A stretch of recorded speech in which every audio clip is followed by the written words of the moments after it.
Welcome to the Outer Realm with Michelle DeRoche and Amelia Pisano. Airing live on the United Public Radio Network, 105.3 FM in New Orleans.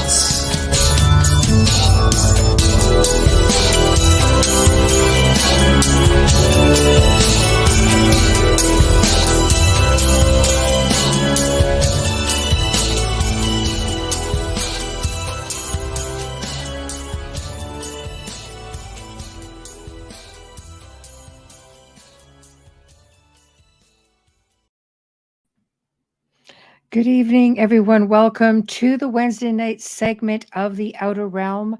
We are broadcasting live on the United Public Radio Network, UFO Paranormal Radio Network, 105.3, 107.7 FM from the beautiful city of New Orleans.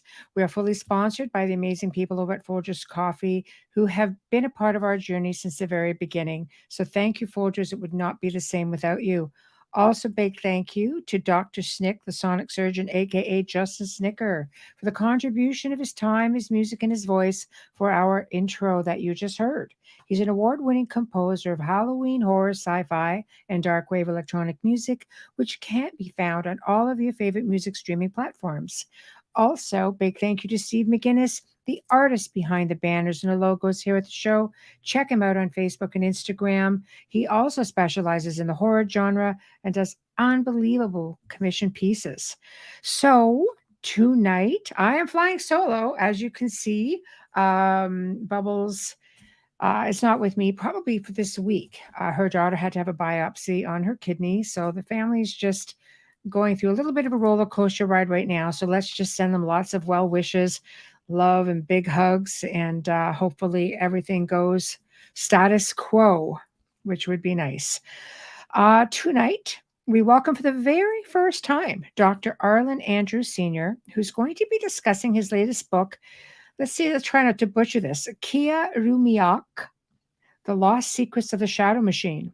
And it's based on his trips to the Sacred Valley of Peru, which led to the discovery and analysis of an ancient solar calendar, to which, of course, he reveals in his book. So I'm really looking forward to all of that. That's something completely, different. We know we like to talk about ancient discoveries and things like that here on the show. So I'm, again, pretty excited. So we're just waiting for him to chime on in. And in the meantime, Tamara. Hello, Tamara. Sending hugs to Bubbles. Yeah, hopefully she'll be able to, sneak into the chat room. And hey, Chris. Hey, Chris. No Amelia tonight, unfortunately. But hopefully, she'll be back soon. And without further ado, our guest is here, so we can just hop right on board. And anybody having questions, please remember there are 8 different chat rooms tonight. So it's like a super highway that comes down to one lane. If we don't get to any questions or comments right away, just know that there are other ones coming in. And also remember that we'd like to keep up with the guest. So it's not going to be, all about what we want. This isn't a Q&A, guys. It's not a Q&A. Yes, Chris, love ancient history, love anything to do with it. It's just fascinating. And there's just so much that's been missed or that's been kept hidden or that simply hasn't been discovered. And we need somebody like Dr. Andrews to come in and say, well, I discovered something. So without further ado, Dr. Arlan Andrews, hello and welcome. Hi, Michelle. Thank you for having me on. Oh, pleasure. Pleasure is mine.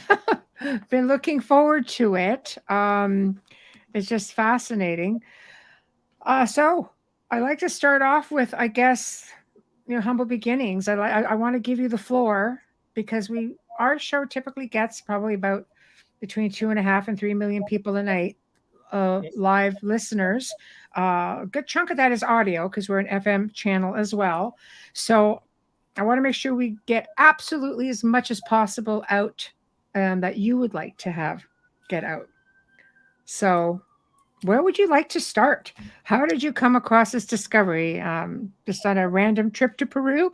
Or is this something that you make a habit of doing, discovering amazing things? Well, I was in Peru in April of 2012. I went there to look at a stone that I had written articles about, but I had not visited. A place called the Sept Stone, which should be the topic of another whole program. Right. But You can do it. I was on the way with my son, the doctor, medical doctor, and Sean Andrews. Our guide was Brian Forster, who's quite well known in the travel and ancient places. He's got the ancient, or what is it called, the Hidden Eco channel on YouTube. Nice.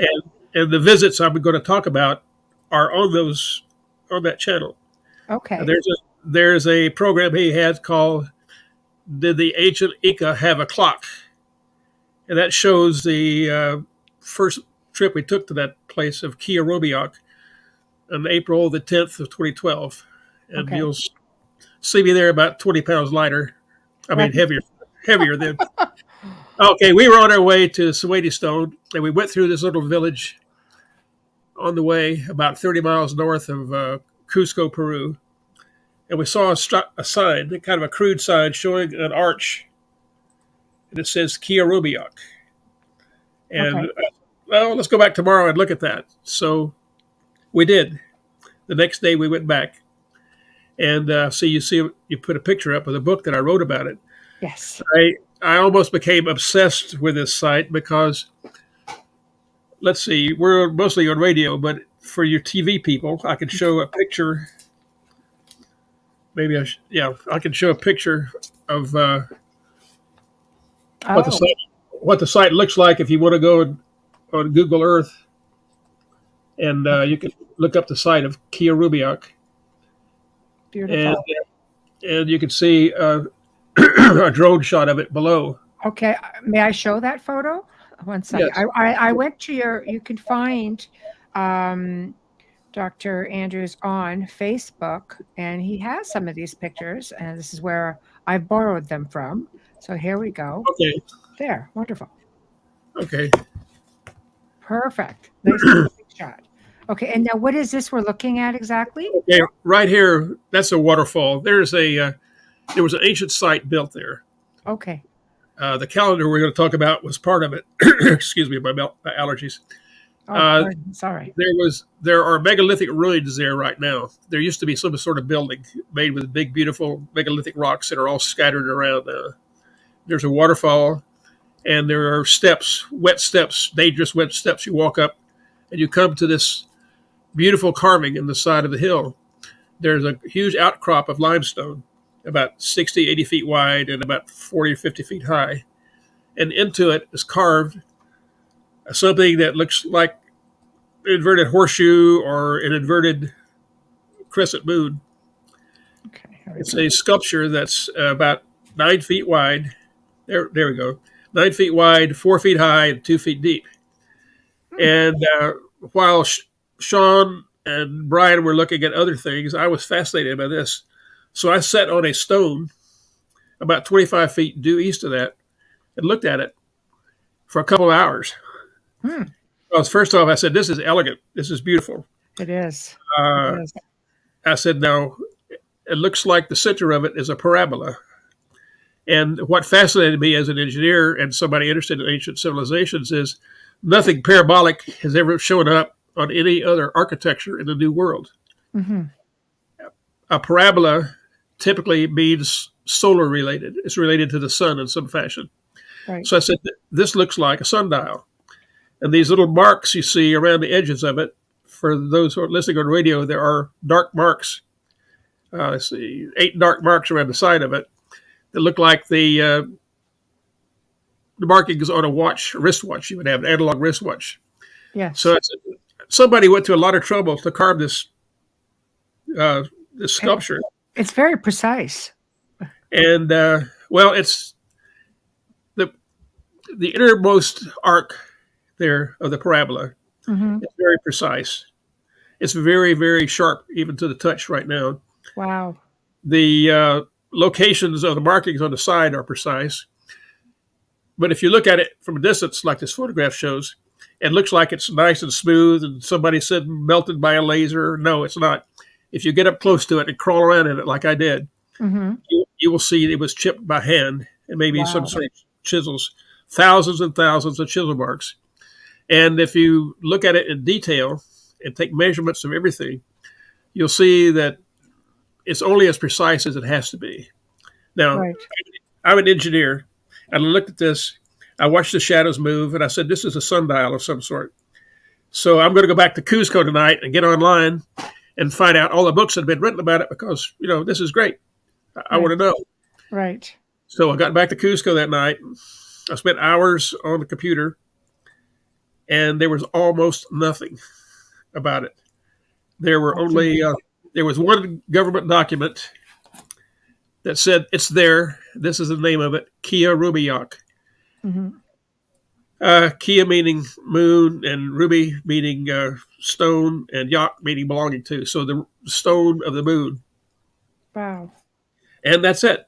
And I was shocked. So I hired Brian to go back out and take a lot of measurements over the next 5 years, really. Wow. That's a lot of information to gather. I decided, this is ridiculous. Somebody really needs to analyze this thing. So I'll tell you now, I'll preface everything with saying I made a discovery that nobody else has made. Mm-hmm. I don't know why. Right. But I also analyzed it in a way that nobody else has ever used. Right. And I'll show you that. Let's see. I hate to not tell the people, able to show the people on radio, but you'll see a photograph here. Yes. The sculpture. Oh, wow. Yes. It's embedded in the big stone. And then the rock I was sitting on, I call it shaman stone. And I think that the carving was made there because that stone was a Right here. vantage point that you could look at it. Yes. So the sculpture is only meant to be looked at from a distance, like the photographs you showed. Right. So to me, as an engineer, I looked at it and said, okay. I'm going to share this up to give people a scope of the size of it, if you don't mind. Sure. There. Also from Dr. Andrews' Facebook page. So There you this is to scale pretty much. Like it's not this Right, big, gigantic No, it's not. Stargate looking thing. Just to reiterate to those who are listening and not watching. It's about 8 feet off the ground, so it can't be touched. It can't be touched unless you climb up to it. And I did, and it's dangerous. And Right. I wasn't supposed to be there either. Uh-oh. As an engineer, I was surprised and somewhat aggravated that it had not been analyzed because I wanted to read all about it. Right. So I said, I'm going to have to do it myself. Right. So it might be a discovery that I've made, which kind of thrilled me. I said, wow, it'd be great to make a discovery. Oh, So yeah. I took the initial measurements that Brian had made, and I made a fairly crude 3D CAD model, computer-aided design model on a program. Mhm. And Okay. using that, I made predictions about what the shadows should look like at different times of the year. And it looked to me like the shadows would indicate the solstices and the equinoxes of the year. Oh, wow. Look at that. And so these were crude. Right. So Brian went back out there based on my prediction. He went back out there on the solstice of June the 20th or 21st of 2012 and photographed it and got the shadows exactly like my model showed. So I said, Wow. this is pretty good. I have a crude approximate model, yet it predicted where the shadows are going to be. Mm-hmm. Now, why would anybody want to know the equinoxes and the solstices? Mm-hmm. An agricultural-based society needs to know when to plant and when to harvest. They need to know when the year begins and when the year ends, and probably Correct. all the months in between. Yes. So an agricultural society, this is a matter of life or death. If you don't get the crops in, you starve to death. I mean, That's right. Yeah. wait. Very unforgiving. So along the way, then, as new information came in, I made better models like this. Mm-hmm. Wow. What I'm showing you for the people on the radio is a better model of the system Now, it was only approximate because he couldn't get every angle and every dimension properly done. And there's a curvature to it that I wasn't able to put in. Right. But crudely, it showed what I wanted. Right. Absolutely. Yeah. Absolutely. And so this was a solstice model or photograph that he took. And the shadow there, the vertical shadow in the center, Right. underneath it, that one marking shows the shadow at the solstice. Right. And the shadow coming down overhead, when it touches the outer ring, tells the onlooker, the watcher, Yes. okay, this is the day. Right. Now, another thing we noticed, I took a lot of pictures that first day, and I noticed in this photograph, there was a time of day when there was let's see, right here. Okay. For the radio people, I'm showing that there's a hole in the rock, and the sun shines through at a certain time of day onto a certain spot. Right. Now, I put that in my computer model, and the computer model showed the same thing. Oh, fascinating. Now, That's pretty good predicting that. Look at that. The point is, you couldn't see it from that stone. The watcher on that stone could not see that sun shining through of the day I was there. Right. You had to be underneath it to see. So I wondered when it was that it would show up. Well, it turned out that on the day of the solstice, in addition to the shadows coming vertical and overhead, at the same time, the sun shone through that same hole. So all these things happened at the same time. Excuse me. Of course. So all these indicators, there are several other indicators, too detailed to get into here, but it has to do with shadows. Right. There are 5 different indicators that occur within a few minutes of each other on the day of the solstice. Right. Now, the watcher, the person who watched Inca stuff, if this is Inca, the watcher is called a Yanka. And the Yankas were assigned to many villages and other places to look up at other shadow phenomena. Right. And they would say, okay, this is the time, this is the day, it's end of the year, beginning of the year, time to plant, time to harvest, whatever. And maybe there were some ritual dates too. I mean, you use calendars for more than one thing. Right. And so somebody in the ancient times had figured out how to do this. So as an engineer, I was just totally fascinated by it. So it took hundreds of pictures and hundreds of measurements. An interesting thing we found out, and for the radio people, I'm showing a vertical, the first picture ever taken from the top of this monument looking down, sculpture looking down. Wow. If you extend lines from each of those markings, Yes. they all converge at one spot. They do. Yes. Now, Yes. what does that mean? Well, my 3D model showed that Yes. if you look at it overhead, they come together, but if you look at it in 3 dimensions, they all converge on one Right center here. point. Yes. Yes. And So it's like it's similar to a sundial, just on a much bigger scale. And it's a sundial, but it is unique, yes. as far as I can tell, in all of history because it has no pointer. There's no gnomon, no pole sticking in the middle that casts a shadow. The shadows are cast by the carved parabolic inner circle there. It's curvature. And right.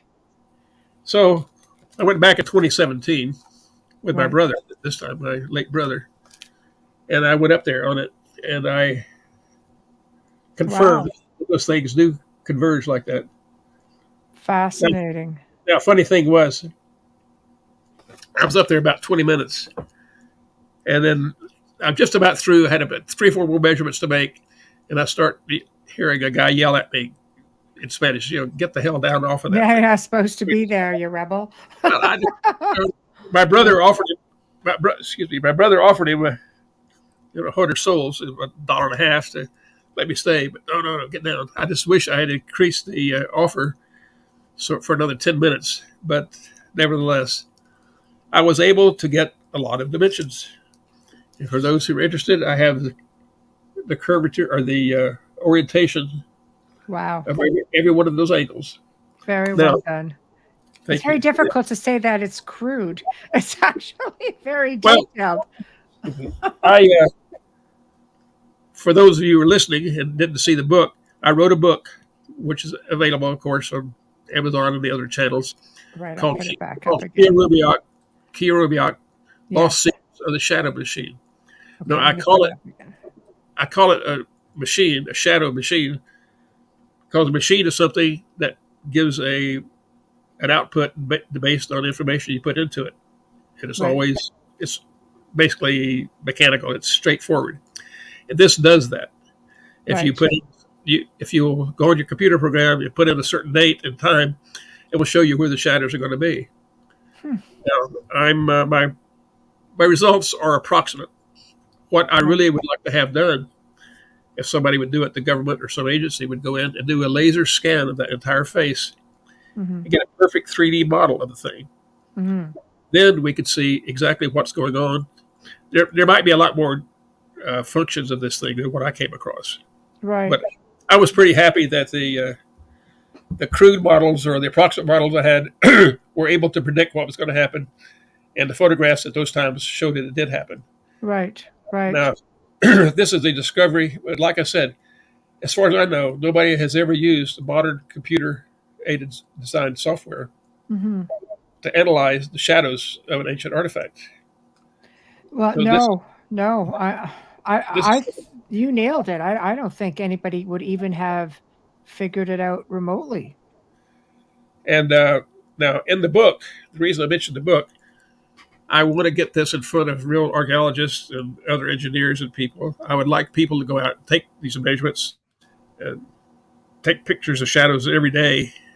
It would be great to have a cam out there, a webcam, a trail cam to Right. video the whole thing. But Yes. that's not going to happen. But the 3D scan of the entire face would give us a perfect representation of it. So Then, LiDAR, basically, like he said. then we could Right. analyze everything. Now, because I'm an engineer, I like to share information. Every measurement that we took Mm-hmm. is in my book. I invite anybody who wants to please take the information we have, realize that it's only approximate, build your own 3D models of it, Mm-hmm. see if you can discover other things. Right. Now, the shadows are there. I went back in 2017 with like I said, my late brother Roy, and we were there for off and on for 4 days. During the June solstice, there's a thing called the solar standstill. The sun at solar noon those days is about in the same spot for just about 4 days.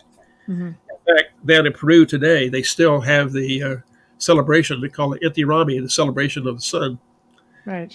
It's a 4 day party, and Nice. believe me, it goes on 24 hours a day, and it's loud and noisy and drunken and fun. And we participated in some of that. Right. It was great. Right. What I want to know, put forward is I want the people of Peru to realize that their ancestors, Inca or maybe before, Mm-hmm. built this thing. It's a work of genius. Yes. It's not anything like it in the whole world, in all of history that I can find. I was going to ask you if there were any similar structures anywhere else in the world, if you were able to find anything. There might be, but nothing that I could find online Right. or in any professional publication or anything. Right. Right. Somebody asked me that again today on another subject, and I said, yeah, I really hope that they can find it. Now, I did find that the Inca, whoever it was, in about the year 1500s, before the Spaniards came in and destroyed everything, the Inca put out a proclamation to calendars were to be built all over the Tenatsu, the kingdom. Right. Now, I thought, well, good.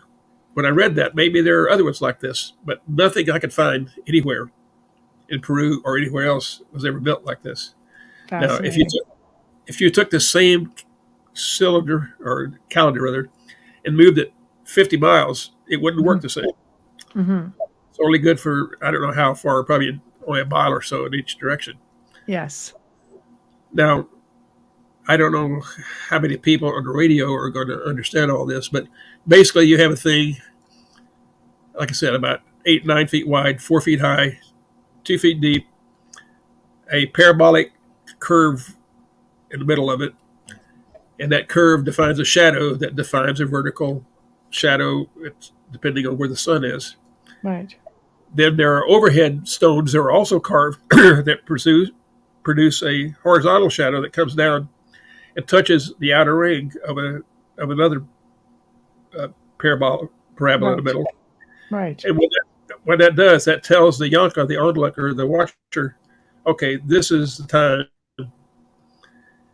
And when that happens, the other things can occur too. There's a crack in the bottom of the floor there. There's not a hole to put a rod in for a shadow, but there is a crack that like it has been a natural crack that came across that was enlarged smoothly. Looks to me like they could have put a shadow bowl, a bowl of water in there, and at a certain time of year get a reflection off of that water onto the side. Now, that would make sense. Yeah. I was so involved in so many other things, I didn't have time to go ahead and look at that possibility. Now, what I did do, the shadows are there. That can't be argued with. Those are facts. Now, I did speculate about other things. And in the book, I identified it. In the book, I identified what the facts are about the shadows, about the 5 or so shadow functions that occur on the solstice, all within a few minutes of each other. And then I speculate on some other shadows and some other functions. Right. All that's defined in there. The facts are in one spot, and I defy anybody to argue with them, because you go down there and the shadow is going to be there whether you agree about it or not. Right. And, right. Now, another thing that occurred when I was looking at all the photographs that Brian had taken, I started looking at them quite quickly, and I noticed something. It looked like a figure was moving down the face of this huge rock. Now, if you look at this right here, kind of squint your eyes. What does that shadow remind you of? Okay. I'm showing it for people on radio. I'm showing this big shadow that comes down over the top of the sculpture. Okay. And here we go. And this is what it looks like to me. Right. It looked like the shadow of the condor, which is a holy bird, the sacred bird of the Andean cultures. Right. And you can identify the eye, the crest, the tail, the upswept wings. Yes. Yes. Yeah, I see it. Yeah. As far as I know, nobody else has ever pointed this out. Now, I'm looking at some other photographs that people have taken for me during the rest of the year, and the shadow might appear more than just the solstice. It might appear during other times of the year. I don't know. We really need. Yes. The complexity of that curved surrounding rock is such that I was not able to model it. I mean, you really have to do a laser scan to model it. Right. But it looks. Now, the condor, like I said, all Andean cultures revere the condor. Condor. The shadow. North American would be thunderbird. Yeah. Yeah. The condor shadow appears at Ollantaytambo and some other places in the Sacred Valley. Okay. Now, another thing I picked out, and this has to be looked at in detail. I'm speculating here. Oh. And that was December, 6 months later, during that solstice, it appears that the shadow of a cougar, a puma, is there in the opposite direction. Yes. Now, I have read from other speculative authors that the way Machu Picchu is laid out, that the shadows of it represent a condor one part of the year and a puma the other part of the year 6 months later. Right. And that such a pairing of shadows like that in opposite directions is common throughout the Sacred Valley. Now, I'll leave it up. It's fascinating that to me is very precise detail, to have a carving as such where when a shadow hits it, you can pretty much see what it is. That's genius. Oh, they were. Now, as an engineer, of course, I was trying to figure out how did they make this thing. And of course, me, I'm thinking, well, drafting board and drawings and Yeah. equations and everything else. And my wife looked at it. She said, "No, hon." She said, "If I was doing it, I would make a full scale clay model of the thing, fire it on a terracotta model, maybe, Right. and put it up next to where I wanted it to be made. And I would tweak that clay model until the shadows did what I wanted them to do. And only then the guys take the measurements and go over it and chip it to the rock." I said, "Of course, hon. She's a better engineer than I was, you know." It's a lot easier to correct mistake in a Yeah. mud model than it is for stone. Yes. Yeah, absolutely. Now, when I first put the photographs of this out, and then Brian did it also back in 2012, we had all these New Age people. Forgive me, I like New Age people. I'm good myself, but I don't like the instant salvation, instant gratification that a lot of people get by saying, "Oh, it's aliens or it's ancient." Right. This. If you Logical New Age, maybe. if you say it was magic or psychic powers or aliens, Mm-hmm. you have to stop right there. Your brain stops. There's nothing you can do with it. Okay, that's Right. it. Right. But if you're an engineer, a double engineer like me, I said, well, I want to know how this worked. People worked on this thing. In my estimation, it took 4 people probably a year to 18 months to make this. Mm-hmm.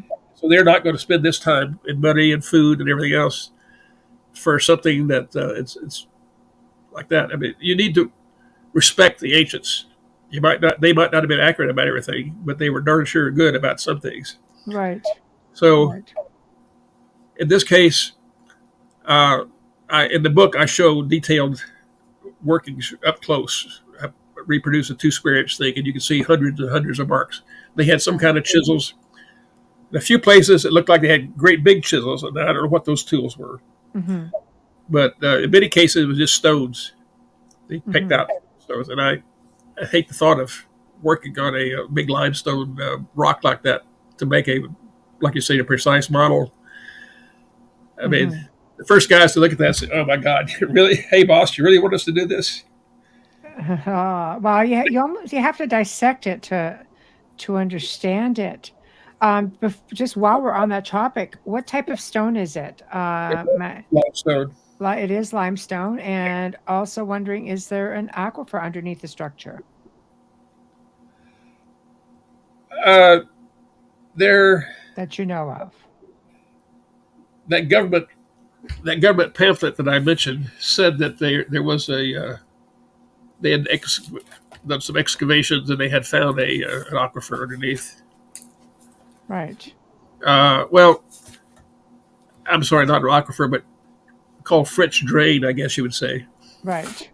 Yeah, this is the document I'm showing for the radio listeners. I'm showing the one document that the Peruvian government put out about the archaeological site. It mostly talks about the site and not the sculpture itself. The site is 100 acres and it's got a cave. So it's protected, basically. Yeah, it is. Protected area. Right. But people ask, well, what happened to all the stone that was chipped out? And I said, like I said, it could have gone down to the bottom and they made a French drain out of it. Right. Because 20 feet behind you, behind the shaman stone, is that stream. And then the waterfall goes down, and the waterfall goes next to where the building had been. Mm-hmm. So my take is that more than likely they had one person, because that stone is only good for 1 or 2 people to sit on. Right.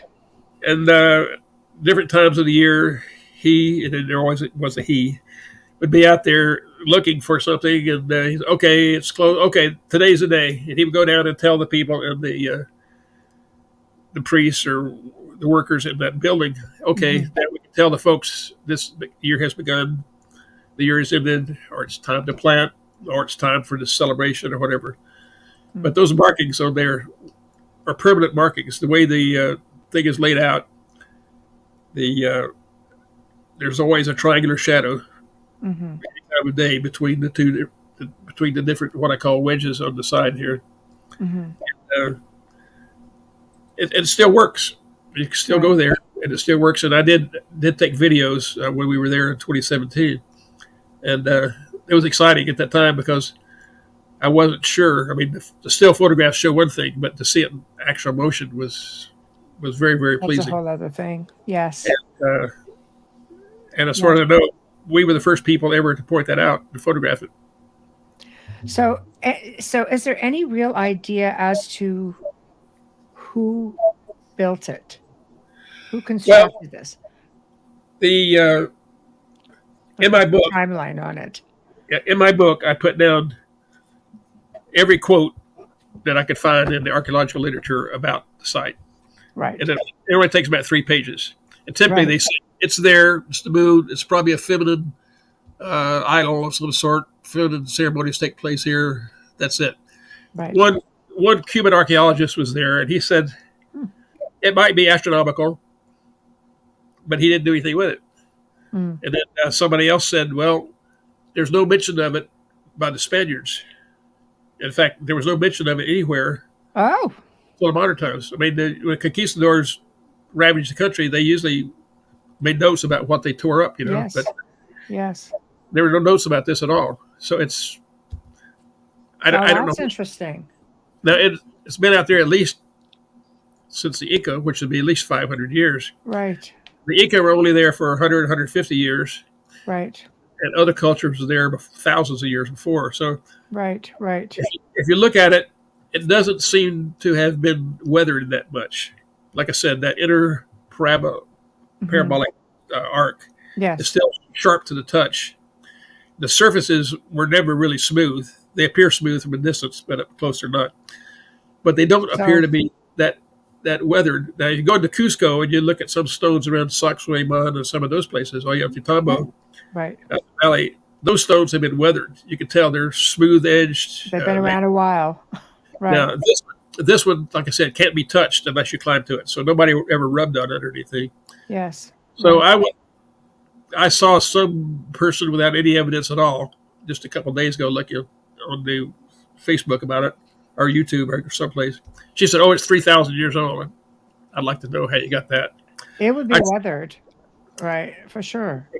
I tried to, using that sun shining on that spot at a certain time, I tried to run the calendar. The program I had takes a calendar back 4,000 years.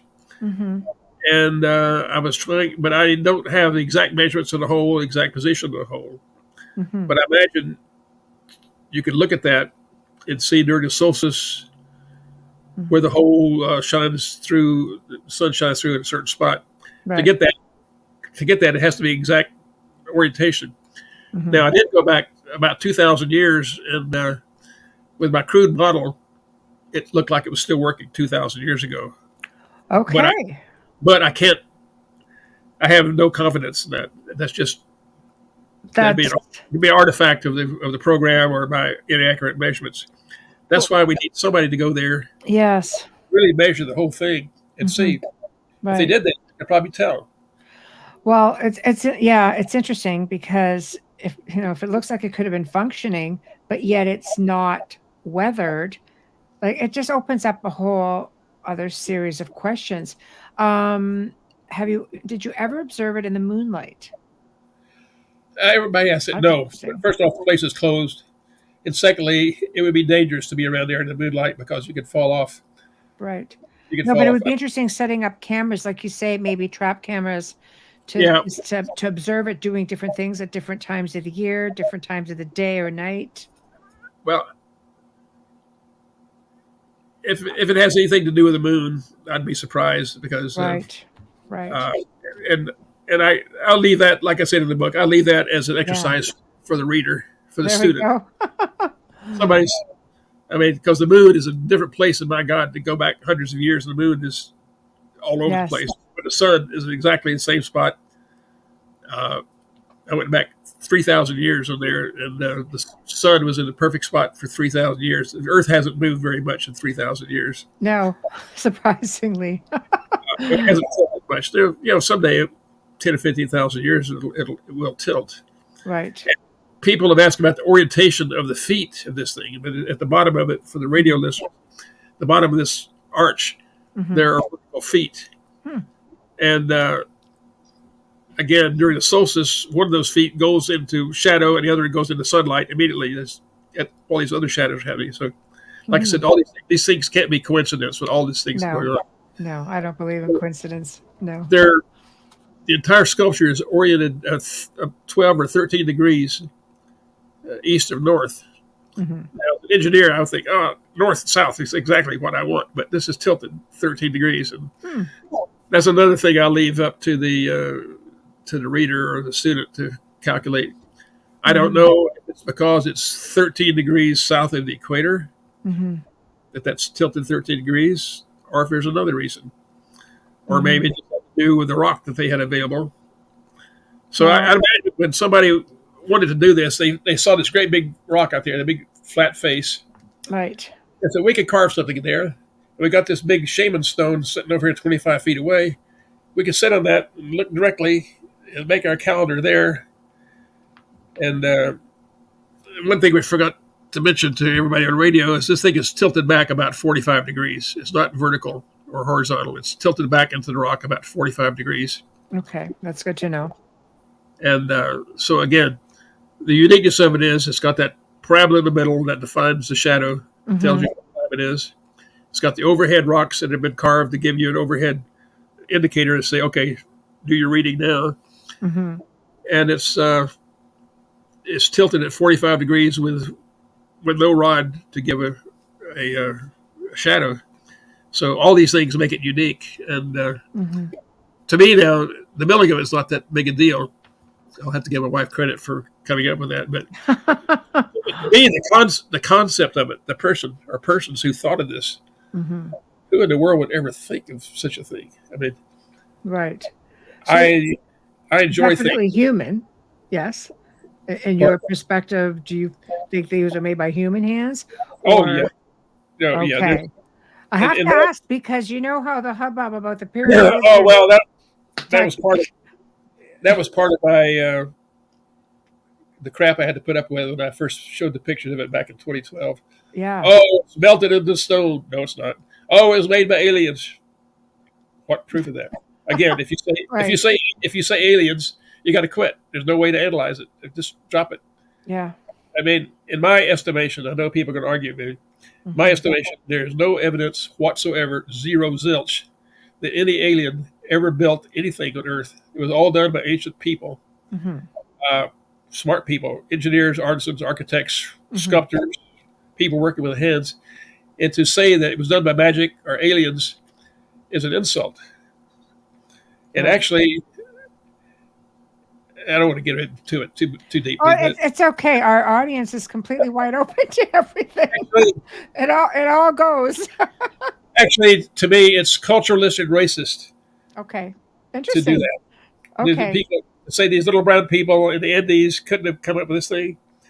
The Suwaidi stone, 30 miles from this one, is another piece of genius. Yes.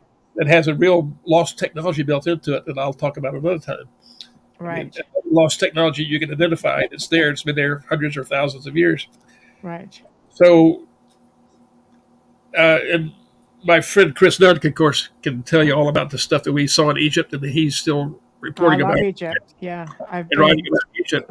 Yes. And when people say, and there's a very famous person interested in these things, he writes a lot about it. I respect all the work he's done up until one paragraph in one book. He said, I don't believe any of these things were done by mechanical means. They were done by mind power or psychic means. Oh, God. Right. Give me one piece of evidence. I mean, if you build up to it and say, I've got evidence that shows that, I'll listen, If I've got time, I'll listen to it. Right. But show me your work. without evidence. And that's it.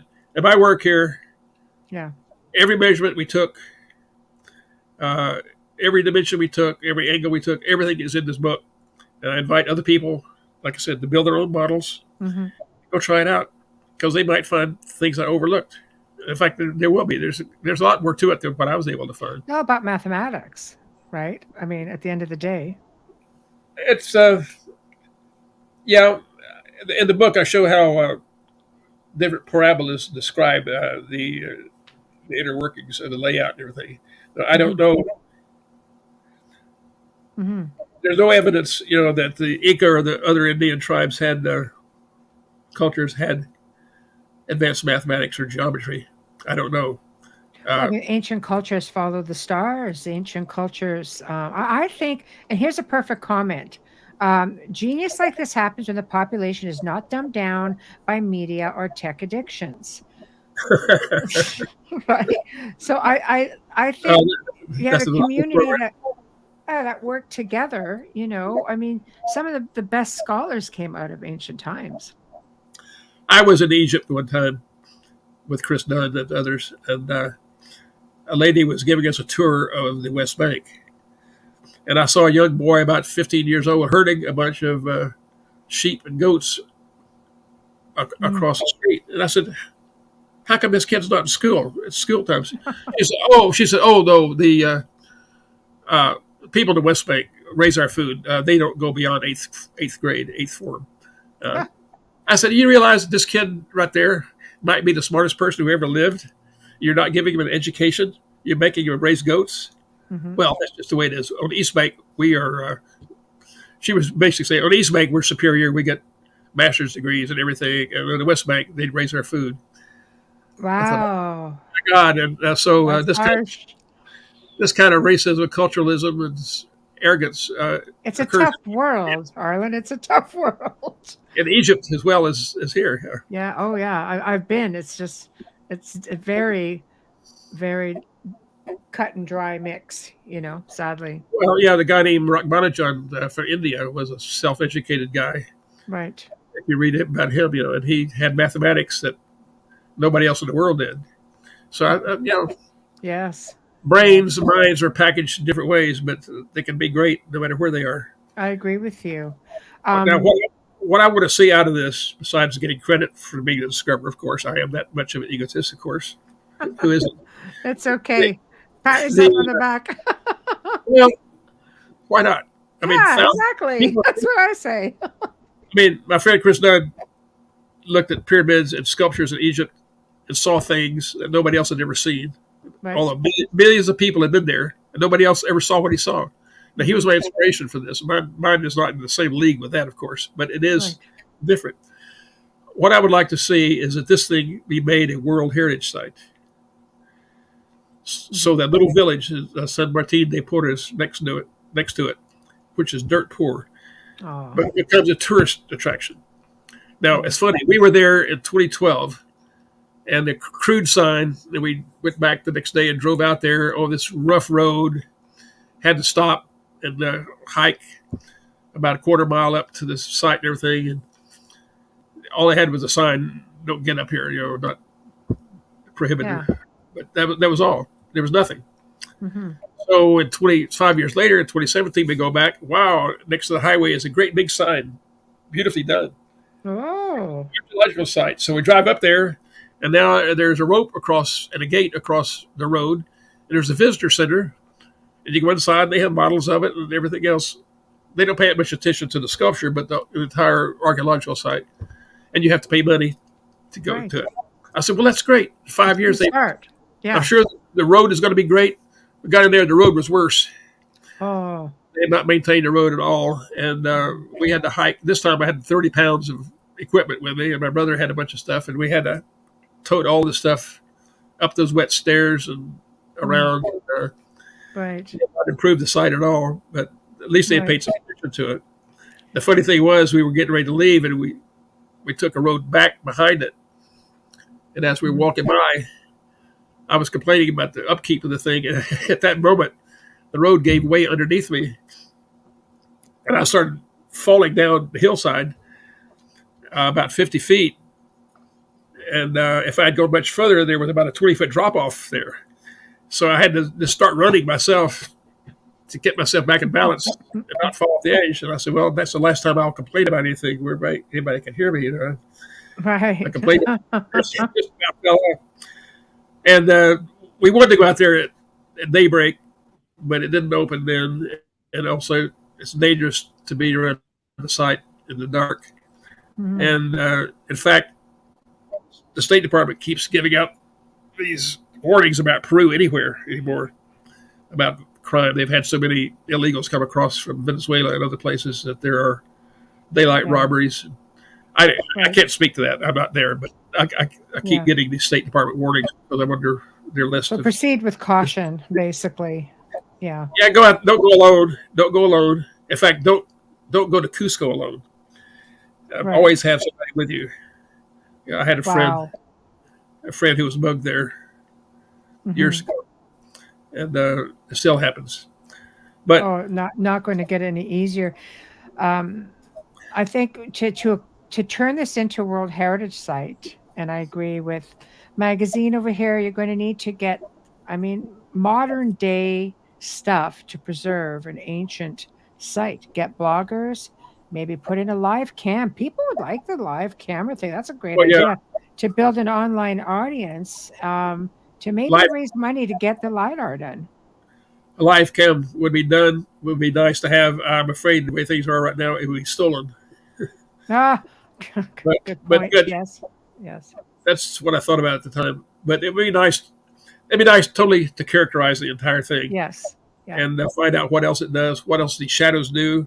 Hmm. And the reason I try to speculate about how it was used is so that real archaeologists, people who've been educated in the culture of the ancient times, might Hmm. say, okay, that fills a gap we didn't know about.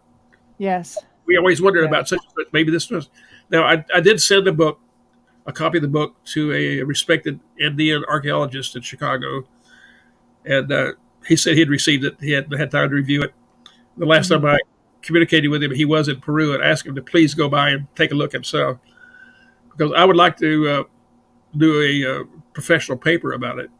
I mean, I'm not an archaeologist, but From someone in the field, I do have a doctorate basically. in engineering, so that on in some kind of this credential business, Right, But right. I would like for real archaeologists to take a look at it, see where I'm right, see where I'm wrong, Hmm. and I would want them to go and argue with those shadows, though. Yes. They're going Well, to be. I think having someone, from the academia world would to write a paper, I think would be beneficial. I think it would then have a little bit more credibility with the government because even if it's someone in Peru who does it Well, that they revere. I was hoping. Yeah. I was in contact with one archaeologist in Peru, but he broke off contact. I think because of the videos that we had on YouTube. I don't know why he never did answer, but Right. I would, somebody in Peru, in Cusco there, could go out there to the site. It's only half an hour away. Go out Yes. and take a look, and take all the measurements you want, do everything. Hmm. And I was extremely disappointed to start with that somebody else didn't have the book. I'd have been real happy that day if I could have gone downtown to a bookstore in Cusco and bought a great big tabletop book and said, "Here's all the details." Right. That would have Right. been it. I wouldn't have spent untold hours of my life. Oh, but Looking at the- it's like a double-edged sword, I think. If you bring a lot of attention to the area, then some of that attention always isn't always welcome. You get, tourism sometimes brings destruction, and it's not always on purpose. You do have your vandals, but then you have people, if you look at some of the ancient monuments and locations throughout the world, because I'm a world traveler, I've been to many, and sometimes they don't even allow you to take photographs. You can't touch anything because the sweat just damages. Like yeah. we damage things when we come in masses, unfortunately, of no fault of our own on some, most cases. So you're really taking like I said, it's like a double-edged sword. You're taking a chance with it, but in the same breath, you want it to be recognized for what it is because it's a very impressive site. Well, in this case, they can't touch it unless they climb up there. Now, I have been told by other people that since the publicity, the site, the video that Brian Forster put up, Yeah. the Inca had a clock. I Right. checked today; it's been seen 132,000 times on YouTube. Wow. I wish Wow. 1%. I wish 1% of those people would buy my book. Yeah. Wow. Yeah. but but I've been told that a lot of people climb up there and meditate and try to get Stargate portal. All this nonsense. That's a big one. That's a big one. But maybe that's we almost got to lean towards to bring that attention, Like apparently, according to magazine, the site is a half hour away from the alleged alien attack up there. So I don't know. Who Alien knows? that alien attack. I didn't see. I'm not reading the report. Yeah, she goes, the site is a half hour away from a location that had an alleged alien attack. Oh, I thought that was over in the Amazon in Peru where they had the. I don't know, but maybe you just have to be kind of including it in a few things to bring a different culture over to look at it, and then the people come, then they protect it because they're not going to want to see it get destroyed. That alien attack I read about, the face stealers over in the Amazon jungle, that was weird. Yeah. Now that's another. In my entire life, I've been interested in strange things. My grandmother, maternal grandmother, told me all the ghost stories of the family, and she claimed we were Cherokee, and she had all these stories about things, and she believed it all. And my mother did not want her to tell me, but she did anyhow. Right. But I grew up in Little Rock, Arkansas, and that's the birthplace of General Douglas MacArthur, right? World War II guy, and his homestead is now MacArthur Park, not the one in the song, but MacArthur Park, and it had a natural history museum inside. And I used to visit it quite a bit. My dad ran a baseball team, and I was more interested in the museum, so in the same spot. So I went inside and looked at all the natural history stuff they had there. And they had, Arkansas has got a lot of mounds, a lot of Indian stuff, and they had all kinds of things in there. And I got extremely interested in that as a little kid, with my grandmother's stories about weird things happening. And then I saw all these weird monuments and carvings and pottery and things inside the museum. I got interested in it. In town, I lived across the street from the elementary school I attended, and we had a lot of trees. It was a little forest there for a playground. Mm-hmm. And we found arrowheads. We used to find arrowheads right across the street from the house. Right. So as a kid, I used to wonder, who made this, when, and nobody really had answers to that. Hundreds or thousands of years ago, there were people out here carving arrowheads or using arrowheads. So I always got fascinated. Yes. Back in the 50s, television was different. And it used to be on a Saturday morning, in addition to cartoons, they had a program called What in the World. I remember that. You remember that one? Reruns, yes, I do. I remember. I'm 30 years older. Anyhow, they would put an artifact out, and then a lot of smoke around it, clear it off, and they said, "What is this?" And the experts were trying to figure it out. Well, I used to watch that religiously. Wow. And I got to where I could just about pick it out if it was Olmec, or if it was Aztec, or if it was some other culture. Right. And that was just. Now, at one point in my life, I've always been interested in rockets, spaceships, UFOs, everything weird. Mm-hmm. I wanted to be an archaeologist. But one of my heroes growing up was a guy named Roy Chapman Andrews, no relation, who did discoveries in China in the Gobi Desert, right. Paleontologist. And so getting ready to choose a career, I looked at archaeology in high school. Okay, archaeologists, you have to get a doctorate in archaeology. Yes. To do anything, and you have to get grants, and you have to put up with academia. And I said, well, I don't want to do that. Mm-hmm. Astronomy was next. Okay, I didn't want to work nights alone. And so science or engineering. And when I got ready to take the first test to become a co-op student at White Sands Missile Range, I decided engineering because that was one of the things that was available. Mm-hmm. That's how my career wound up. So I wound up working around rockets and stuff. My first job was as a missile tracker at White Sands Missile Range at 18 years old. And to get to watch hundreds of missile flights, that was fun. Mm-hmm. Yes. Now, while I was there, on a different topic from Peru, September the 26th, 1960. That time I had a week-old son by that time, my first child. Aww. Yeah, there was a sighting, UFO sighting in Las Cruces, New Mexico. A couple of cops saw a green light up on a mesa next to a golf course. Hmm. They went up to see it, and they saw something big green, dripping green light, flames, and taking off across the mountains. Hmm. And Wow.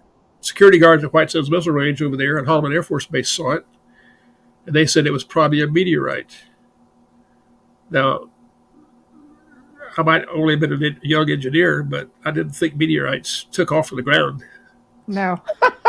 No. Well, fortunately, John Greenwald here of the Black Vault sent me a copy of the report. I mentioned it to him a few months ago, and he found it and sent it to me. And the CIA had looked into it and had said it was probably re-entry of the Soviet satellite. Again, I don't think so. They don't go for the ground. No. But they do spin a good tale. But during that time, I got to meet Dr. J. Allen Hynek. He was a UFO investigator. I didn't know he was a UFO investigator. Wow. I was friends with Dr. Clyde Tombaugh, the guy who discovered Pluto. He was a professor at our school, and he introduced Dr. Hynek as a balloon astronomer. Mm-hmm. I wish I had known, because I would have told him about that site. But anyhow, and I met a bunch of UFO people over the years. I became a consultant for APRO, Area Phenomena Research Organization. In 1967, I brought Jim and Cora Lorenzen over to New Mexico State University to make a presentation about UFOs, and I became a consultant for them. Right. And later, I worked with Walt Andrews of MUFON and became a mechanical engineering consultant for them, hoping that someday, if the government found UFOs, they would invite some of us to come in and look at them. But Right. Sure. they didn't do it. We're still fighting for that. The most important discovery in human history, and they won't tell us about it. It bothers me a lot. Right. But back on more mundane things, like the ancient civilization that created this sculpture. Right. And I have ultimate respect for whoever did it. The concept of it, the execution of it. I would love to know how it fit into their society. And that's why I hope real archaeologists will look at it and tell us how it fit. I mean, I'll put it this way: I read I bought a whole bunch of books on Indian astronomy. I've got a couple dozen here I bought, and one of them here they talked about around Cusco when the Inca took over. Inca of their day were kind of like the Russians of our day. They just went in and took over what they wanted to and incorporated, just took it over. Right. And when they took over Cusco, they worshipped the sun. Yeah. The people in the sticks out there worship the moon mostly, but the Inca worshiped the sun. They put these great big columns around Cusco, and the Spanish chronicler talked about it. Said at the solstice you could be there, hundreds of people would turn out, and you could see where the shadows were. And the Spaniards, of course, tore them down and used stones for other things. But so I consider finding a solstice in Cusco being like Big Ben clock in London. Everybody, thousands of people can see it. Right. There it is. But this KILLARUMIYOQ out here in the sticks, that's more like your grandfather clock in the hallway. It is. You don't have a lot of people to see it, but it's still important. Yes. That's the difference. Right. Mm-hmm. And if you've been all over those ruins down there around Cusco, all over Peru. But it's hidden in plain sight, pretty much. Well, yeah. Off the beaten track, Well, it's on the way. It's on the Sacred Valley. It's just right about a mile and a half off of the main drag, and those roads were probably built where the Inca went. Right. I don't know why it was ignored all this time, but I do know that as soon as you call it, well, it was a ritual thing, your brains turn off. So a ritual thing. That's interesting. How so? Well, one guy claimed that, it's an exact replica of a feminine shrine in Egypt. Well, good. Show us. Show us the work. Yeah. that would be fantastic if you could find something in Egypt, the same age. Yes. Yes. So anyhow, I'm putting it out there. I'm hoping the book sells because Hmm. I want I want lots and lots of people to be interested in this thing because there might be an equal genius out there who reads this thing and says, I know what that's for. I know how to do it. Right. Great. You can write the book. Or Tell me. hey, I've seen something similar. Magazine wants to know, did you name it the Shadow Machine? And goes on to say, shadows bring to mind duality, the dark half as above, so below type of stuff. Well, Sol y Sombra, sun and shadows. It's a shadow machine. It produces shadows according to the programming. It's a three-dimensional solid program, if you wish. Yeah. It's software. It's software in the Stone Age, if you want to say. Yes. It's built. It's there. Mm-hmm. It speaks for itself. And the limestone is local? Yeah. Oh, yeah. Well, that stone there, that huge stone you saw, I think is, if the entire outcropping is probably 150 feet wide. Right. It's just an outcropping of limestone. Right. And like I said, I think they chose a site because of convenience. Yes. Convenience of the flat stone to carve in, the stone to sit on, the fact that there's a stream behind it, that meant they could live there. Somebody could live there. There's water, flowing water. And Right. And there might be more to it. Like I said, please look at it. I know there's another Inca site called Tipan, which is on the other side of Cusco, where they brought water, and it still works, underground pipes from a mile and a half away, and it still flows. Mm-hmm. That was beautiful hydraulic engineering.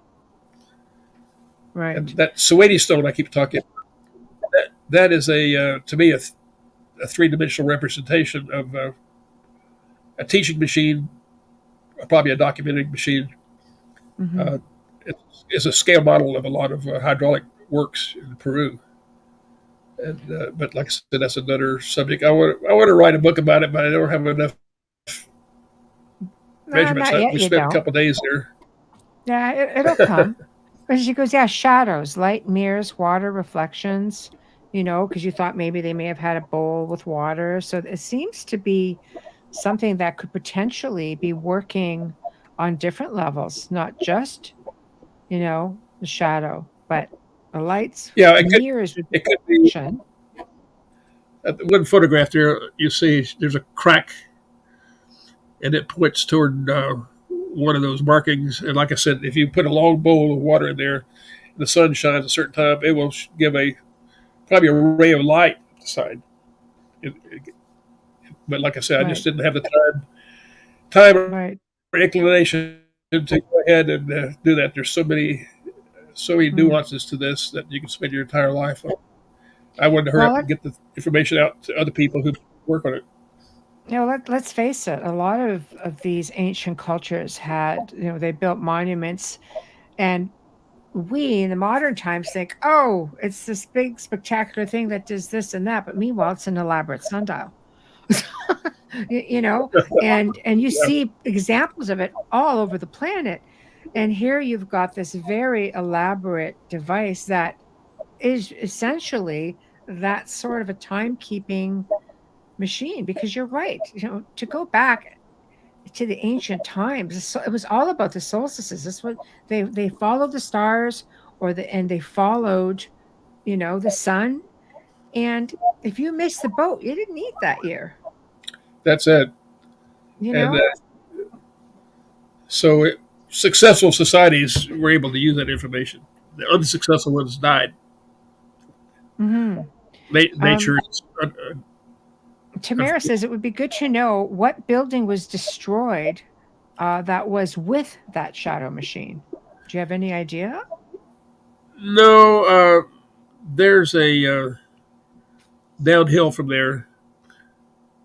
It's probably 30 by 40 feet square, but there are only a couple of courses of rectangular stone left there. I don't know what it was. Right. But it was of the same kind of megalithic construction as the real nice stuff. It was not Inca. The Inca, you can look at Machu Picchu, for example. Right. In Machu Picchu, there are beautifully carved and finished megalithic stones.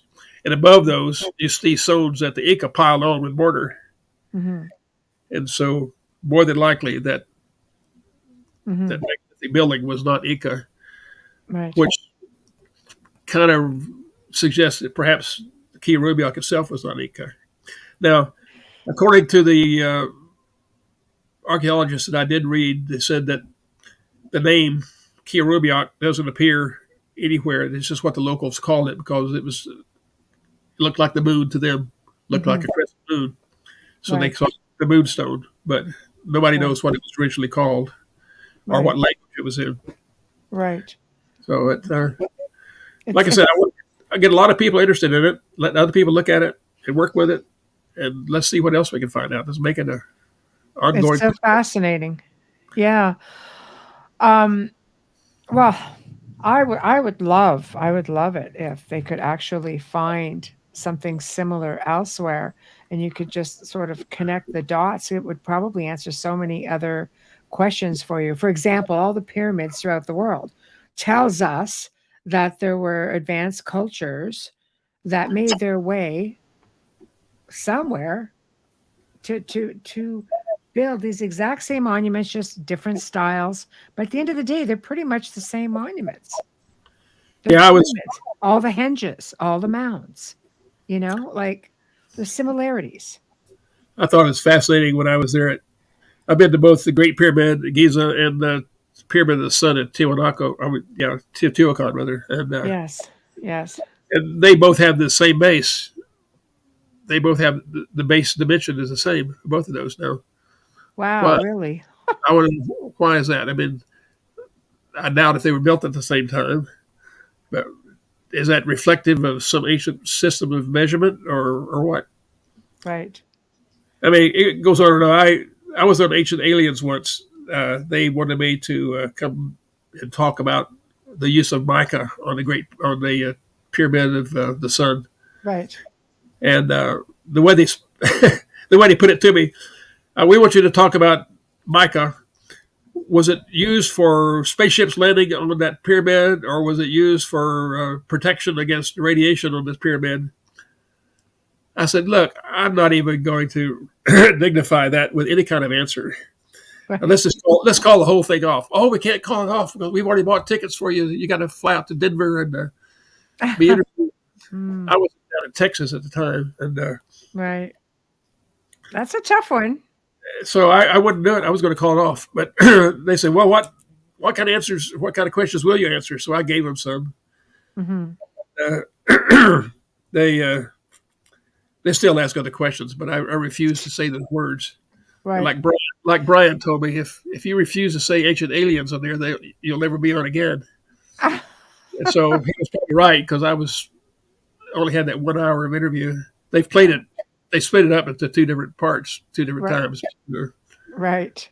It's hard. You don't have creative control, and you have to put your integrity. The thing was, yeah. I don't get wrong here. I think there were ancient aliens. I think there are present day aliens. I just don't think they have a lot to do with us. As my old acquaintance Stanton Friedman one time said when they asked him, "Well, why don't the aliens come out and land on the White House lawn and talk to us?" He said, "I don't know. I don't try to talk to the squirrels in my backyard." This is true. This is true. Well, I talk to squirrels in the backyard, but yeah. The whole thing about the aliens is I want to know what they are, but like I've written several things in the UFO Encyclopedia and other books saying that when we finally do find out, if we ever do, the truth about UFOs and aliens, first off, it might not be worth knowing. Or secondly, we might not want to know it, and we might wish we didn't know it. Right. It's one of those double-edged sword things, right? But I mean, you've been to some of these ancient monuments. Like I said, I've traveled the world myself to phenomenal ancient places.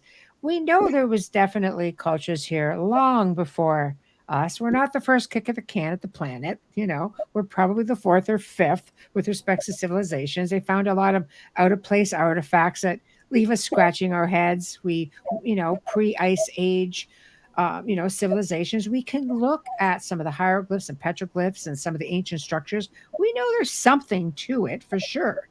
But, can we or will we assume, well, we can make a lot of assumptions, but can we prove, I guess is a better way to put it, that they had a hand in any of this? I know the ancients would emulate what fascinated them or what they respected or what they feared.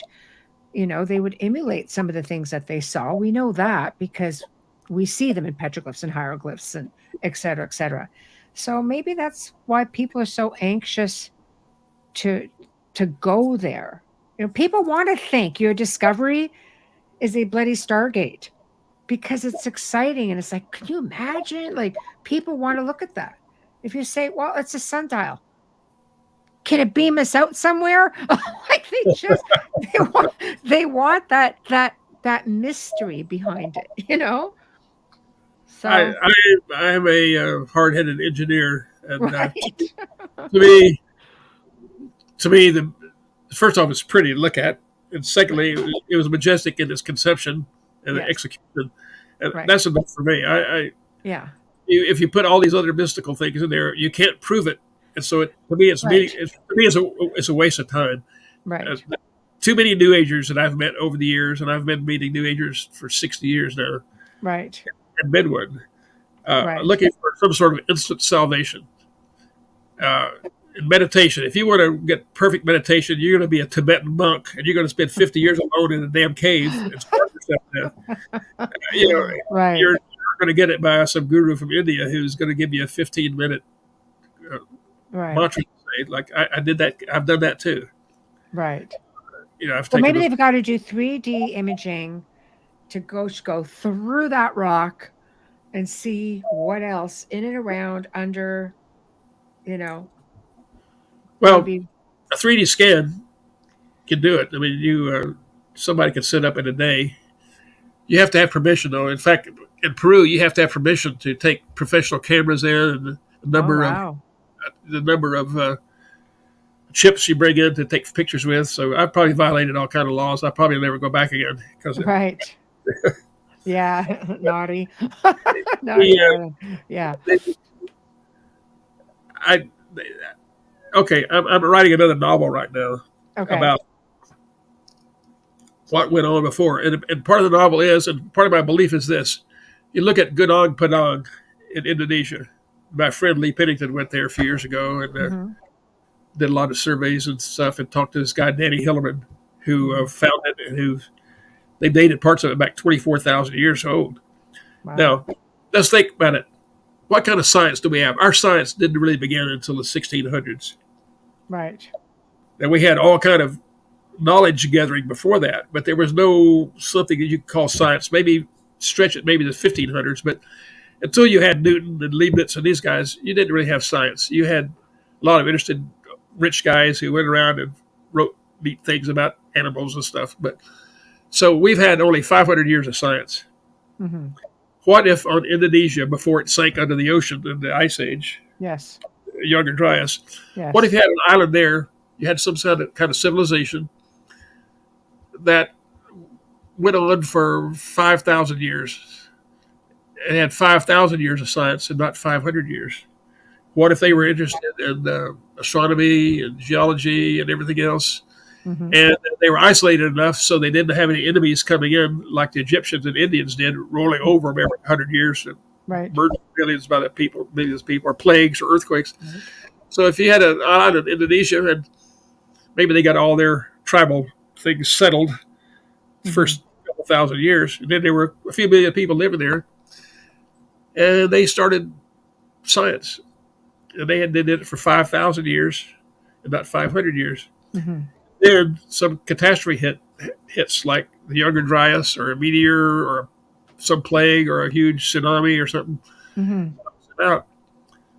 That's what I had in mind when I was in Peru back in 2012 when I looked at those stones at Sacsayhuaman and everything. Those stones look to me, the weathering and the hugeness of them. Yes. Those things must be 10 or 15,000 years old. And based on that, that stimulated another thing. So I sat down at the airport in Lima and started writing a story, which we'll talk about another time. Yeah, of Fiction course. called Yeah. Thought. What's going to be left of our civilization in 15,000 years? Right. Not much. Not Right. much unless we get off the planet. Right.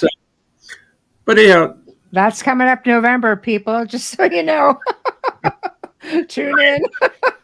I know. I have a copy of that cover of the book on the back here. Yeah. But anyhow,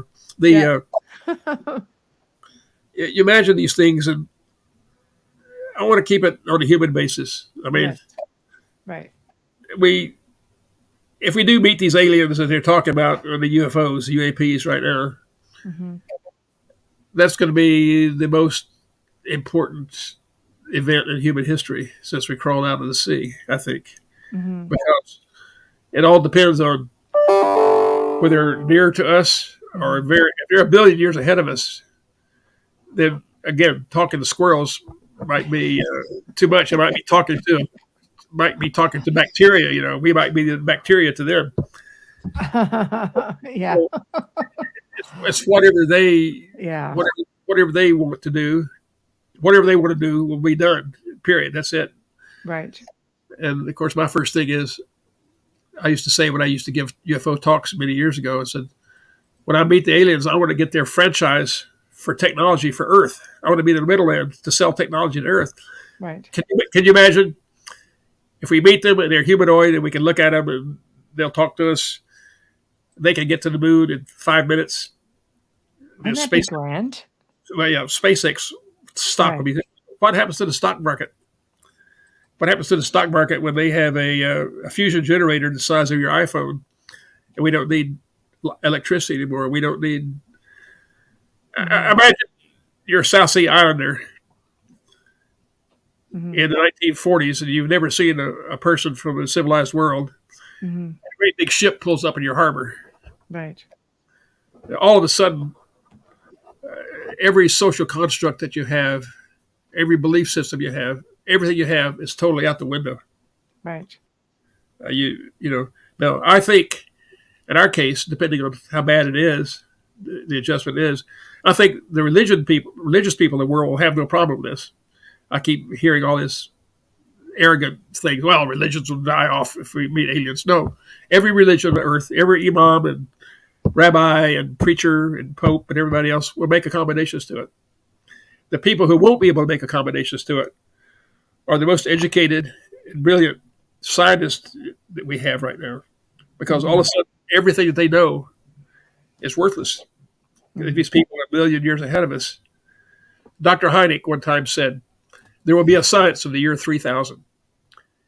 To those scientists, looking back, the science of the year 2000 will appear to be closer to the year 1000 than to theirs.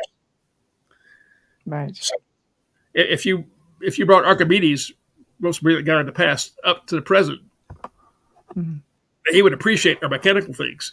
You start talking to him about electronics and stuff, and he might go into shock, because you'd have to start in the first grade with him.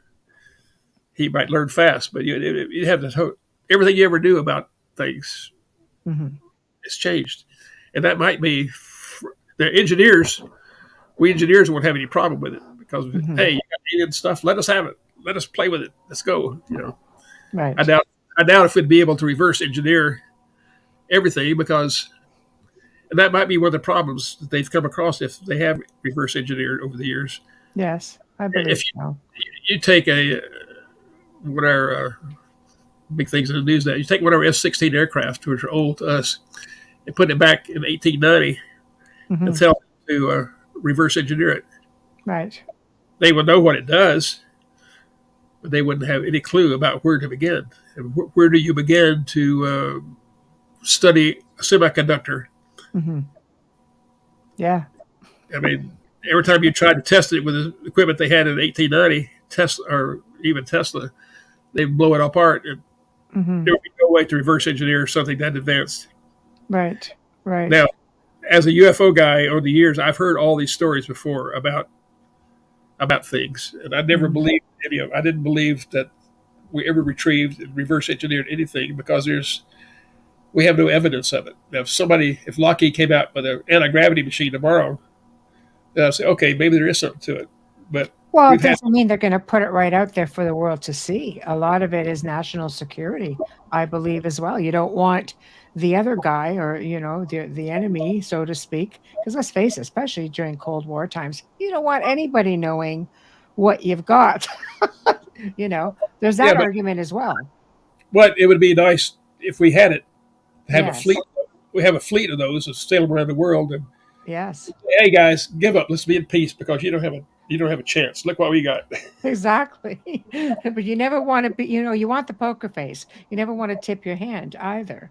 I believe anything is possible. I mean, like I say, I've just traveled so much, throughout the world. I've seen pretty amazing things that the ancient people have done. I know that a lot of information has been suppressed. I know we've been conditioned in some ways, as to what the powers that be decide we as a society are either ready to know or should know on a need to know basis, and we don't need to know. There's that whole spectrum of different things. And I don't think they're necessarily ready to rewrite some parts of history. They just want to leave it alone. And academia, they're very, no, this is how it is, because we have a formula. And there's a formula in everything in life, let's face it. I like to try to have an open mind, but I'm also very logical. So that's my logical brain sometimes gets in the way of the open mind, and sometimes it's the other way around. Yeah, we're all that way. Yeah. So, you'd like to think, I mean, I know there's something greater. That's for sure. I've had sightings myself. I'm an experiencer. It's like, okay, it's there, but I don't. In the same respect, even with all these amazing experiences, I don't necessarily lean to the fact that we have a space fleet up there. Oh, no, You know what I mean? Like, I know, yeah, yeah. so, I saw mine. I was 10 years old in rural Arkansas, and something shot across the sky. It looked like the moon to me. I thought it was the moon for instance, and it was sinusoidal. It wasn't in a straight line like a meteor. Right. It was looked like Right. this, right, and it almost literally scared the out of me, And right, I thought right. it was the moon first, and then there have been other instances of weird things. And on the paranormal stuff, I've written. If you add up everything together, I probably read over 500 articles and books and everything else together on everything else, and a lot of them have been about paranormal. I'm interested.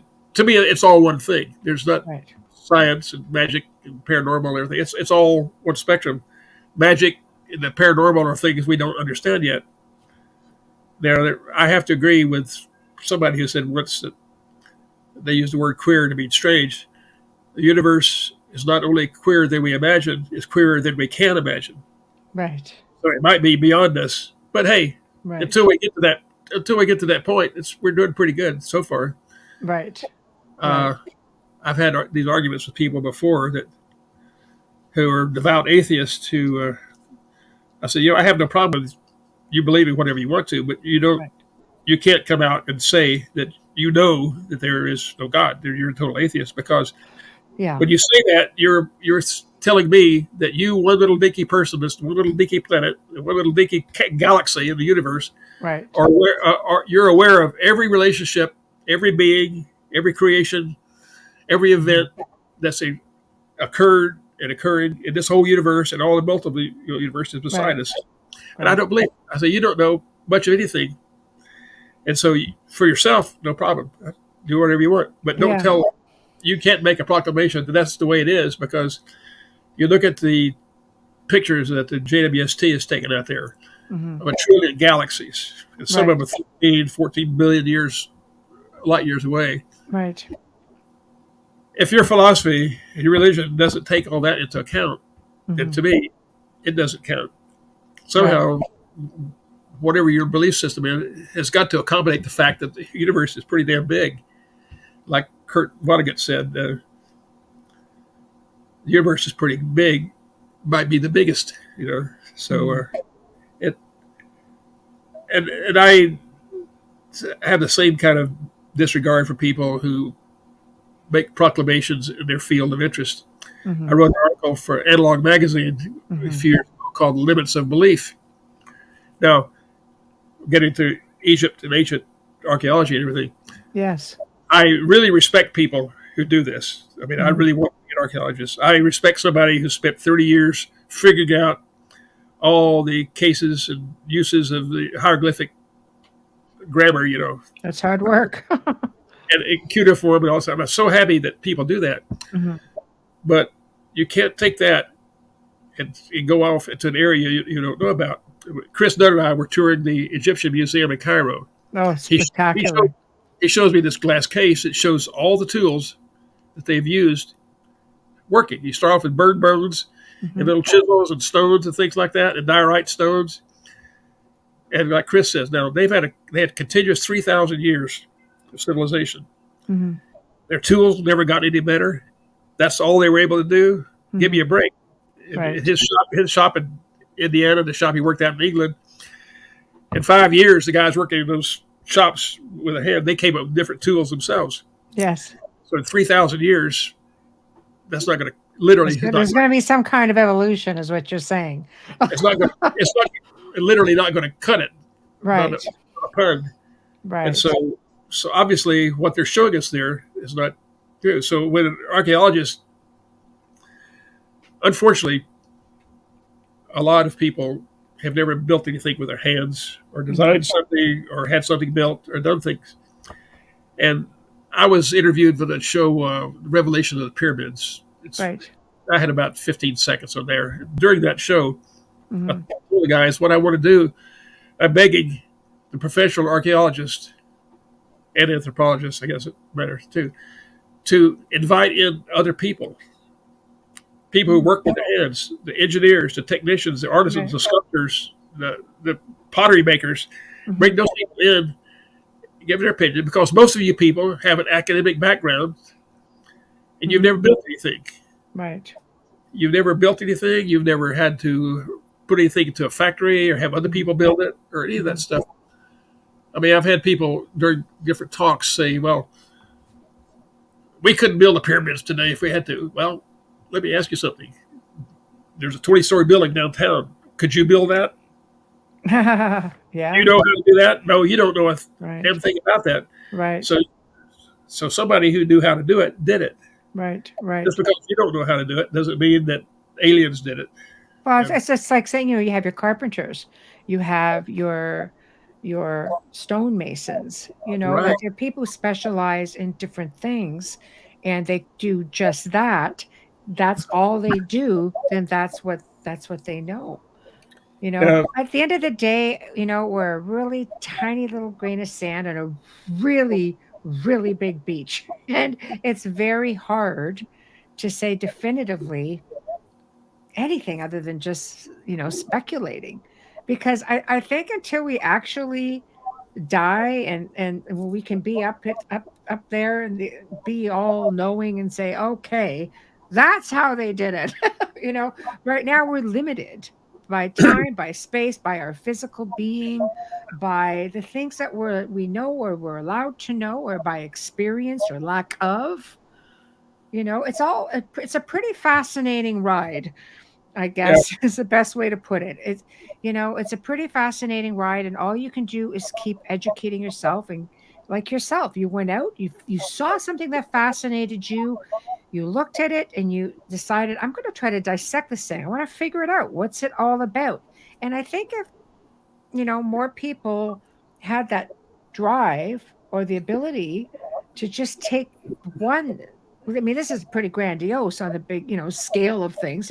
It's a pretty fascinating discovery, but you can apply that to different aspects of your life. Yes, yeah.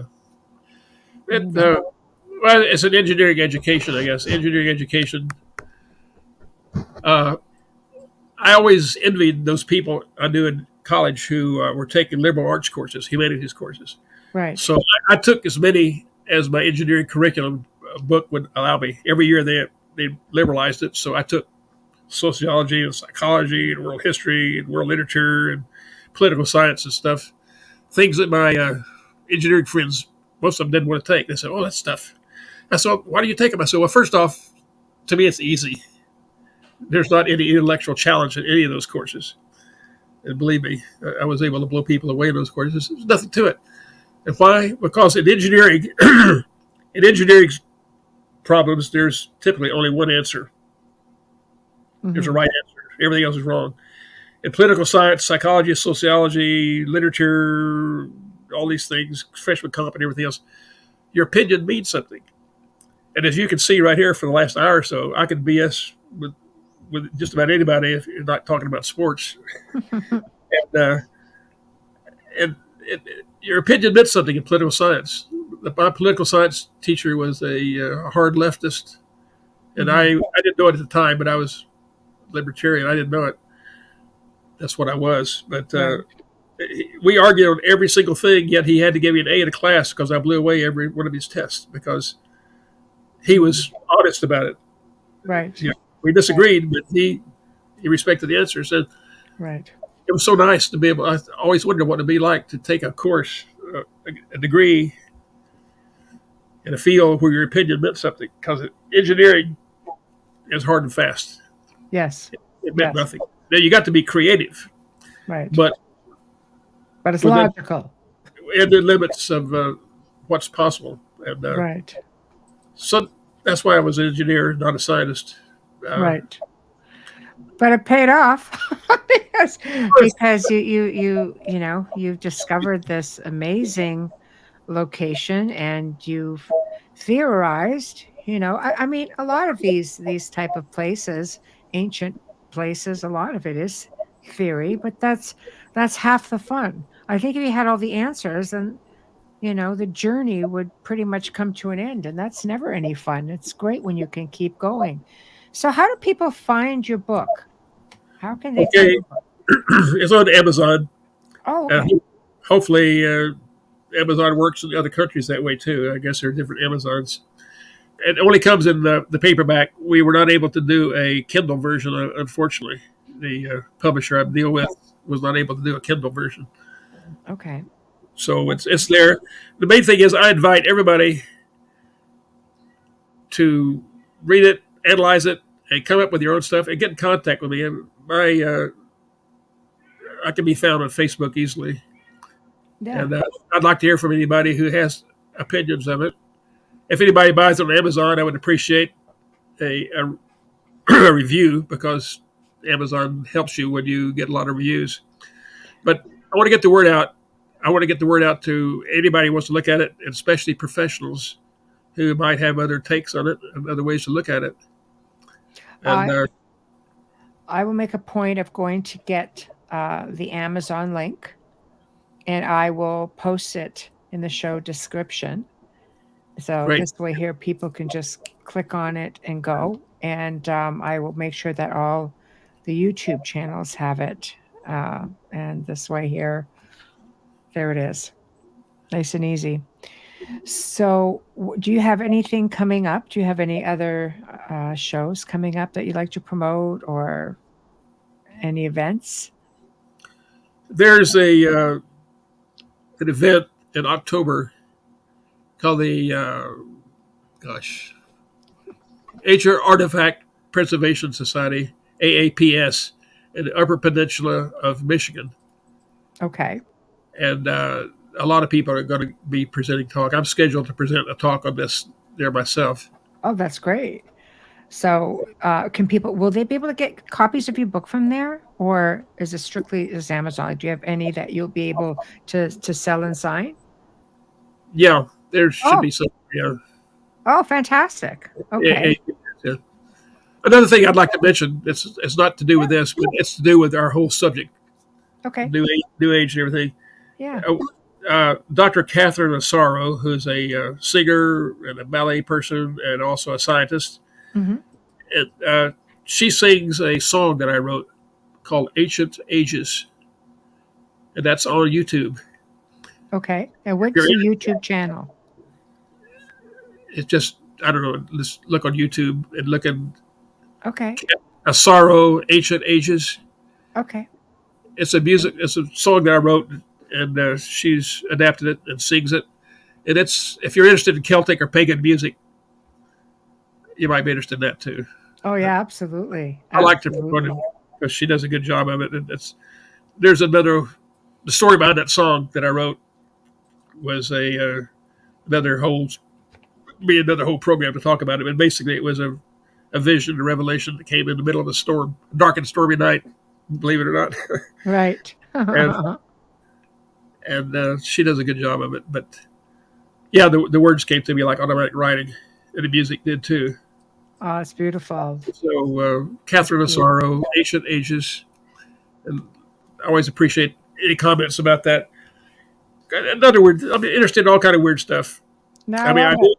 Where I does knew it? I was never going to be the world's greatest scientist or engineer. But as like Charles Fort said, if you look in the dark corners of the room where the light doesn't show, you might find things wiggling around in there, and there might be something interesting. And so I decided as a young kid that's what I'm going to do. I'm going to look in the dark corners and try to put some light on them. And this is one of them. The Peru thing, I'm proud of it because, and there might be other places to look. I think it's a good start. I think it's going to be a journey where you'll be able to keep exploring, and hopefully people listening to all of these shows that you do will be able to help you find some answers. And you never know, maybe they'll find a connection for you somewhere else. Maybe they'll be able to look at it and say, hey, what about this fresh eyes? Right. What about this theory? What about this theory? Anything that keeps you forging ahead with it. I Yeah. think it's fantastic. Keep the interest alive. Keep it going. Well, thank you for having me on here about that. Oh, it is a pleasure. Thank you so much for joining me. And I will shoot you an email. And of course, you're back on November 27th, I believe it is. Let me just double check. No, what am I saying? It's the 23rd. Yeah, And we're going to be talking about the Thaw series, and that's going to be pretty exciting as well. Yeah, hopefully by that time those books will be out in paperback too. Oh, wonderful. Not just Kindle, yeah. I love it. I love it. Well, thank you so much for joining me tonight. And I know Amelia just regrets that she couldn't be here, but family emergency. So yes. But thank you again. And I will be in touch, of course. And I will send you all the links to the audio and the video version of the show. Okay, great. Thank you very much. And thank you all the people out there who are watching or listening too. Always, that's what we do it for. All right. Thank you so much, Arlan. Okay. Thank you. Thank you. Good night. Good night. Bye-bye. Bye now. Well, everybody, we've come to the end of another fantastic segment. Definitely something we haven't, talked about. This is an exciting discovery, and hopefully somebody out there will be able to add their own twist to the piece of the puzzle. So we didn't get to do our sponsor ID partway into the show, just full into conversation. So extra big thank you to Folgers Coffee for sponsoring tonight's show and every night show. We couldn't do it without you. We're so appreciative. Big thank you to Dr. Snick, Justin Snicker. Big thank you to Steve McGinnis. We appreciate you all so much. Whichever platform you're listening to, please like, subscribe, share, whatever it takes. We appreciate you so very much for doing so. Tomorrow night, super laid back night, we welcome the return of Preston Dennett. Yay! He's just, like family friend and frequent flyer. So he's going to be talking about his latest book, which was just released. And it's we're going to be one of the first to be able to debut it. And it's called Humanoids and High Strangeness. So basically, he's got 20 new original unpublished accounts of people who have had face-to-face contact with a variety of humanoid ETs. So he's going to talk about all kinds of that, different types of races and like angels and nature spirits and just phenomenal stuff. I can't wait. Very excited. So anyway, everybody, thank you. And thank you. You're so sweet, Chris. Thank you. But again, tried to get to everybody. Just had a lot of comments coming in from, all the Facebooks and the other YouTube channels as well. So we see some new faces as well as our regulars.